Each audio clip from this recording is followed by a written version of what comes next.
Hello everyone, आज की class में हम स्टार्ट करेंगे एस्केप वेलोसिटी। अब यहाँ पे जो ये वर्ड है एस्केप, इसका मीनिंग क्या होता है? भाग जाना, एस्केप कर जाना। तो एस्केप वेलोसिटी या एस्केप स्पीड क्या होती है? The minimum speed required to project a body.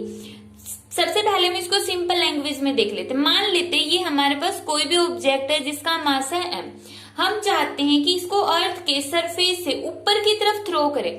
Generally क्या होता है, हम ऑब्जेक्ट को ऊपर की तरफ थ्रो करेंगे, वो ऑब्जेक्ट एक पर्टिकुलर हाइट ट्रेवल करके वापिस से कहां पर आ जाता है? डाउनवर्ड डायरेक्शन में आ जाता है। और जितनी हाइट वो कवर कर सकता है, मान लिया जैसे ये स्टोन यहां से हमने ऊपर की तरफ ऐसे थ्रो किया, थ्रो करते ये यहां पर गया और इस पोजीशन पर जब इसकी वेलोसिटी कितनी हो जाएगी? 0। जिस हाइट पर जाकर इसकी वेलोसिटी 0 हो गई, उसके बाद ये वापस नीचे गिरना स्टार्ट हो जाता है, नीचे की तरफ आ जाएगा ये वाला ऑब्जेक्ट। बट अब हम चाहते हैं कि हम अर्थ के सरफेस से इस ऑब्जेक्ट को ऊपर की तरफ थ्रो करें, बट ये रिटर्न करके नीचे ना आए। तो इसके लिए हमें क्या चाहिए? एक मिनिमम स्पीड चाहिए required to project a body vertically upward, ऊपर की तरफ, ताकि हम इस बॉडी को प्रोजेक्ट करवाएं so that it never returns to the surface of earth, ताकि ये सरफेस के ऊपर रिटर्न करके ना आए, वापिस लौट कर ना आए। और इस वेलोसिटी को हम क्या बोलते हैं? एस्केप वेलोसिटी बोलते हैं। अब मान लेते हैं कि जिस बॉडी को हमने ऊपर की तरफ थ्रो करना है उसका मास कितना है? स्मॉल m उसका मास है। अब उसकी इनिशियल काइनेटिक एनर्जी कितनी होगी? मान लिया जो ये एस्केप वेलोसिटी है, जिस वेलोसिटी के साथ हमने इसको ऊपर की तरफ थ्रो किया है, उस वेलोसिटी को नाम दे दिया हमने VE। E यहाँ पर रिप्रेजेंट करता है एस्केप वेलोसिटी को। तो काइनेटिक एनर्जी का फॉर्मूला हो गया 12m VE का स्क्वायर। तो ये तो होगी इसकी काइनेटिक एनर्जी। अब पोटेंशियल एनर्जी कितनी होगी? जैसे ये बॉडी है, यहां से हमने इसको थ्रो किया, अर्थ के सरफेस से हमने ऊपर की तरफ थ्रो किया। जैसे ही अर्थ के सरफेस से हम इसको ऊपर की तरफ भेज रहे हैं, उस टाइम पे इसकी वेलोसिटी तो कितनी है? VE है। और यहाँ पर इसकी पोटेंशियल एनर्जी कितनी होगी? पोटेंशियल एनर्जी का फॉर्मूला हम पीछे पढ़ चुके, कितना होगा? GM divide by R। R क्या है? इस ऑब्जेक्ट की अर्थ के सेंटर से डिस्टेंस, और ये डिस्टेंस हमने कितनी मानी है? यहाँ पर R मानी है, रेडियस ऑफ अर्थ है। तो यहाँ पर कितना आ जाएगा? R आ जाएगा। अब हमें पता है कि टोटल एनर्जी का फॉर्मूला क्या होता है? Total energy is equal to kinetic energy plus potential energy. तो काइनेटिक एनर्जी की वैल्यू है यहाँ पर 12m VE square plus potential energy, minus sign पहले से ही है तो यहाँ पे आ जाएगा माइनस GMM डिवाइड बाई R। तो इसको मानेंगे इक्वेशन फर्स्ट। ये जो टोटल एनर्जी आई है इस ऑब्जेक्ट की यहाँ पर है, इस पोजीशन पर, यहां से हमने ऑब्जेक्ट को जस्ट ऊपर की तरफ थ्रो किया है। तो जैसे ये ज्यादा ऊपर नहीं गया, सिर्फ हमने थ्रो किया, तो इनिशियल स्पीड देखनी है हमें। इनिशियल स्पीड VE थी इसकी, और काइनेटिक एनर्जी इसकी इतनी हो गई जब हमने थ्रो किया, और इस जगह पर इसकी पोटेंशियल एनर्जी इतनी है। तो इस पोजीशन पर इसकी टोटल एनर्जी हो गई इक्वेशन फर्स्ट। अब हम मान लेते हैं कि ये कितनी हाइट तक गया है? ऊपर की तरफ h हाइट पर चला गया। ये ऑब्जेक्ट ऊपर की तरफ कितनी हाइट ट्रेवल की? इसने h हाइट पर चला गया। तो यहाँ पर इसकी फाइनल काइनेटिक एनर्जी कितनी हो गई? h हाइट पर जाकर इसकी फाइनल काइनेटिक एनर्जी का फॉर्मूला क्या होगा? 12m VF का स्क्वायर। F का मतलब होगा इसकी फाइनल स्पीड या फाइनल वेलोसिटी।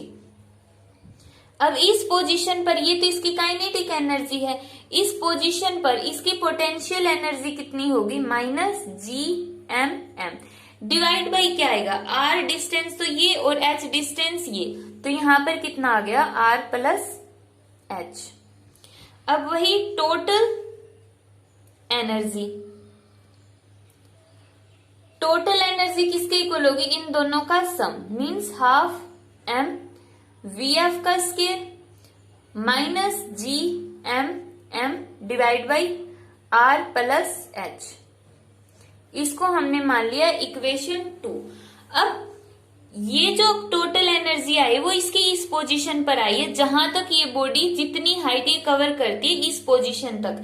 तो इस पोजीशन पर इसकी टोटल एनर्जी को हमने रिप्रेजेंट कर दिया इक्वेशन 2 से। अब हमें पता है कि according to law of conservation of energy, according to law of conservation of energy, energy के कंजर्वेशन लॉ के अकॉर्डिंग क्या होता है, ना तो हम एनर्जी को क्रिएट कर सकते हैं ना ही एनर्जी को डिस्ट्रॉय कर सकते हैं। जितनी एनर्जी इसके पास यहां पर होगी उतनी ही एनर्जी इसके पास यहां पर होगी। मींस टोटल एनर्जी क्या रहेगी दोनों के अंदर सेम। तो हम इक्वेशन फर्स्ट को किसके इक्वल रखेंगे, इक्वेशन सेकंड के इक्वल रखेंगे। तो इसको हम ऊपर वाले को रब कर लेते हैं। तो यहां पर हमने इन दोनों को इक्वल पुट कर लिया। अब हमें निकालनी है इसकी फाइनल स्पीड। तो यहां से हम रख लेते हैं v half m v f का स्क्वायर। इस टर्म को हम उस साइड में ले जाएंगे।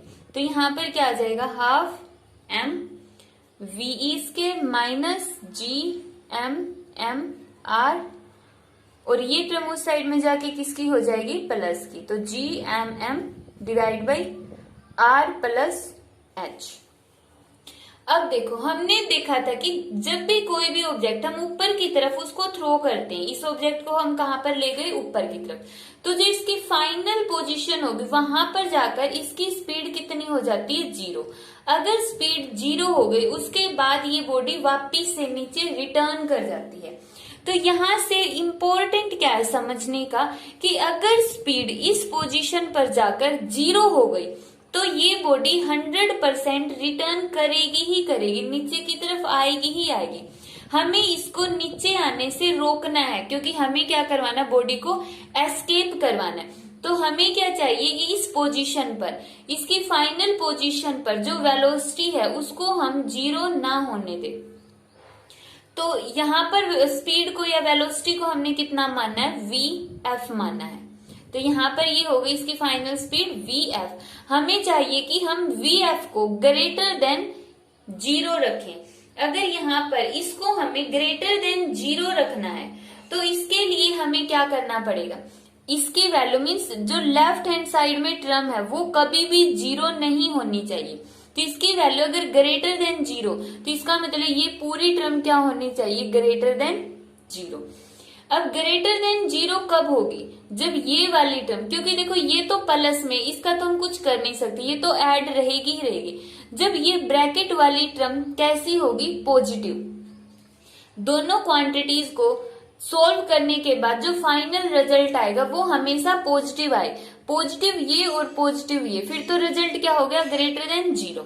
बट अगर यहाँ पर इन दोनों को सोल्व करने के बाद रिजल्ट आ गया नेगेटिव में, तो ये देखो ये नेगेटिव और ये पॉजिटिव कैंसिल होके कितना आ जाएगा, 0, जो हमें नहीं चाहिए क्योंकि अगर 0 हो गया तो बॉडी रिटर्न कर जाएगी। तो यहाँ पर जो ब्रैकेट वाली टर्म है उसको हमें पॉजिटिव बनाना है।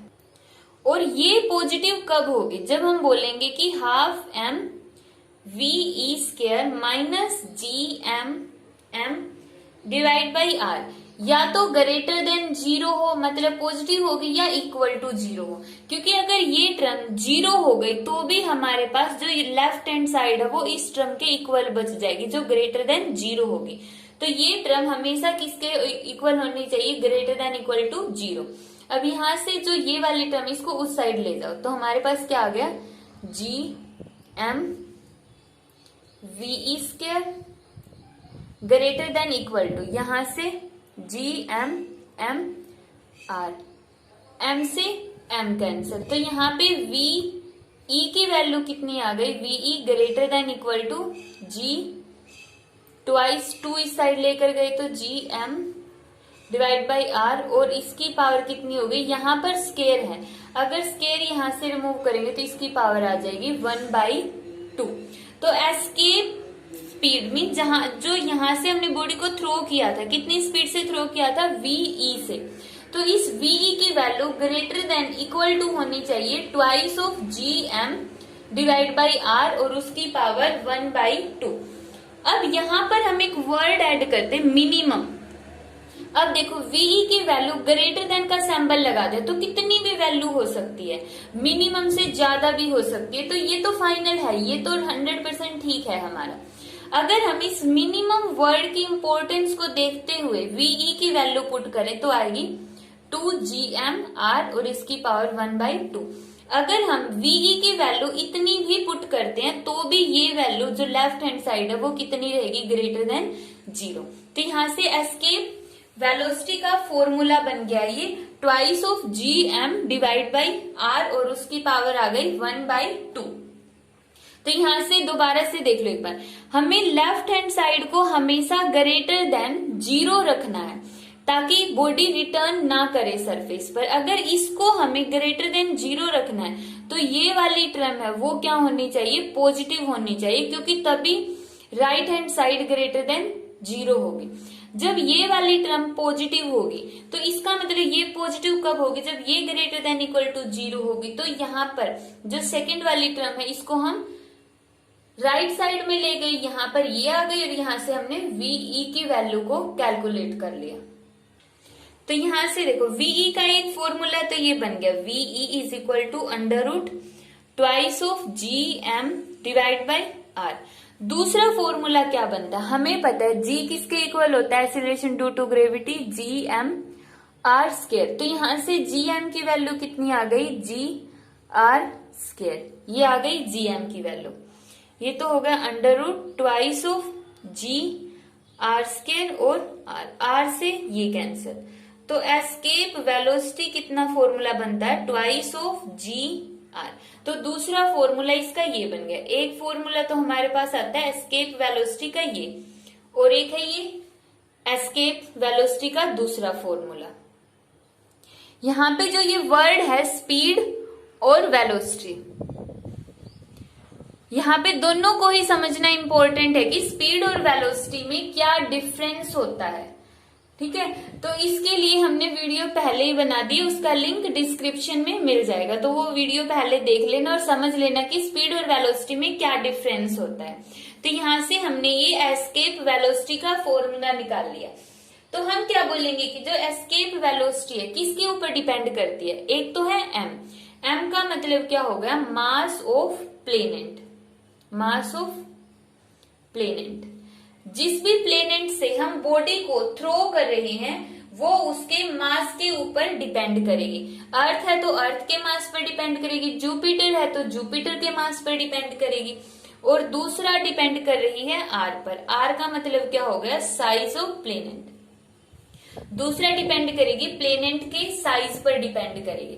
तो एस्केप वेलोसिटी कभी भी बॉडी के मास पर डिपेंड नहीं करती है, बॉडी के मास पर एस्केप वेलोसिटी डिपेंड नहीं करेगी, क्योंकि फॉर्मूले में कहीं पर भी स्मॉल m नहीं आता है। अब इसका मतलब क्या हो गया कि एक तो हमने आंट ली, छोटी सी चींटी ली, और एक हमने ले लिया एलिफेंट। अगर हम दोनों को अर्थ के सरफेस से बाहर थ्रो करना चाहते हैं तो हमें एस्केप वेलोसिटी होगी, दोनों के केस में सेम एस्केप वेलोसिटी की जरूरत पड़ेगी, क्योंकि एस्केप वेलोसिटी बॉडी के मास पर डिपेंड नहीं करती है। दोनों जब सेम वेलोसिटी से ही अर्थ के सरफेस से बाहर जाएंगे। अब हम निकालते हैं अर्थ के अंदर हमें अर्थ के केस में कितनी एस्केप वेलोसिटी की जरूरत होती है, अर्थ की एस्केप स्पीड या फिर एस्केप वेलोसिटी बोल दो, एस्केप स्पीड या फिर अर्थ की एस्केप वेलोसिटी। हमें पता है कि अर्थ की जो एस्केप स्पीड है उसका फॉर्मूला कितना होगा, ट्वाइस ऑफ GR। तो यहाँ पे अंडर रूट 2, G की वैल्यू होगी 9.8 और R की वैल्यू होगी 6.4 इंटू 10⁻⁶। यहां से जब हम सोल्व करेंगे तो आएगा 11.2 किलोमीटर पर सेकेंड। ये अर्थ की एस्केप स्पीड है कि किसी भी बॉडी को अगर हम अर्थ के सरफेस से बाहर की तरफ थ्रो करना चाहते हैं, बाहर की तरफ प्रोजेक्ट करना चाहते हैं ताकि वो बॉडी अर्थ के सरफेस पर रिटर्न करके ना आए, तो हमें उसको 1 सेकंड में 11.2 किलोमीटर थ्रो करना पड़ेगा, तभी वो बॉडी अर्थ के सरफेस से एस्केप कर जाएगी। तो ये तो हो गई अर्थ की स्पीड, एस्केप स्पीड, इसको याद रख लेना, रिमेम्बर इट।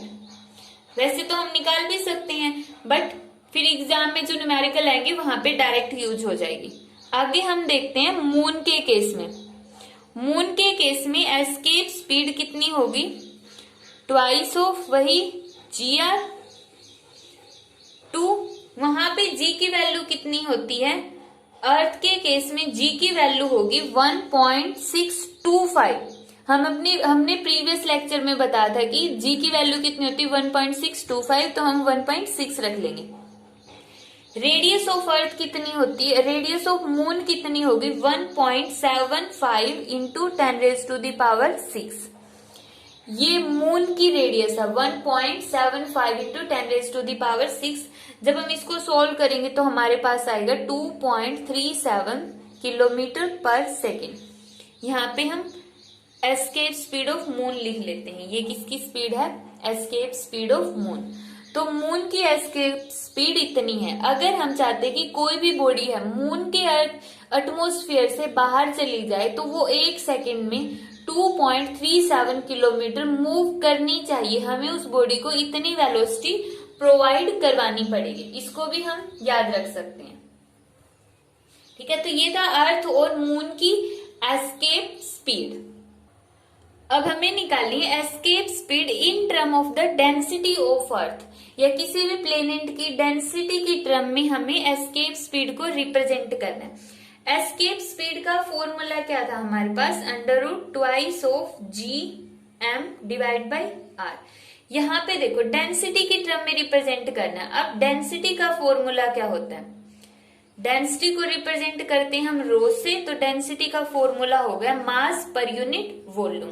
तो यहां से मास का फॉर्मूला क्या बन गया, डेंसिटी इंटू वॉल्यूम। मास का फॉर्मूला क्या बन गया, डेंसिटी इंटू वॉल्यूम।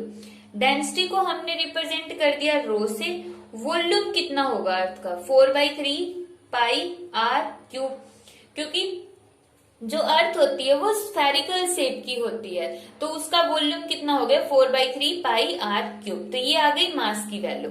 यहां पर हम पुट करेंगे 2 of G divide by R। M की वैल्यू पुट करेंगे तो रो 4/3 नीचे आ गया πr³। R से कैंसिल होके कितना आ गया 2।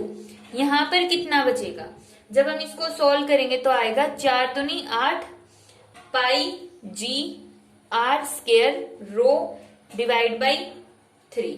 तो यहां से देखो ये सारी चीजें तो कांस्टेंट है, 8 भी कांस्टेंट है, पाई भी कांस्टेंट है, G भी कांस्टेंट है, R भी कांस्टेंट है और 3 भी। तो अगर हमें यहाँ पे निकालना था डेंसिटी की टर्म, वैसे तो प्लेनेट टू प्लेनेट R भी वेरी करेगा, बट यहाँ पे जो डेंसिटी है वो क्या हो गई, डायरेक्टली प्रोपोर्शनल टू √ρ।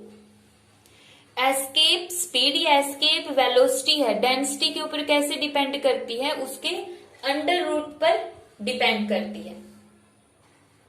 तो ये था एस्केप वेलोसिटी का कॉन्सेप्ट। नेक्स्ट लेक्चर में हम स्टडी करेंगे इसके न्यूमेरिकल्स।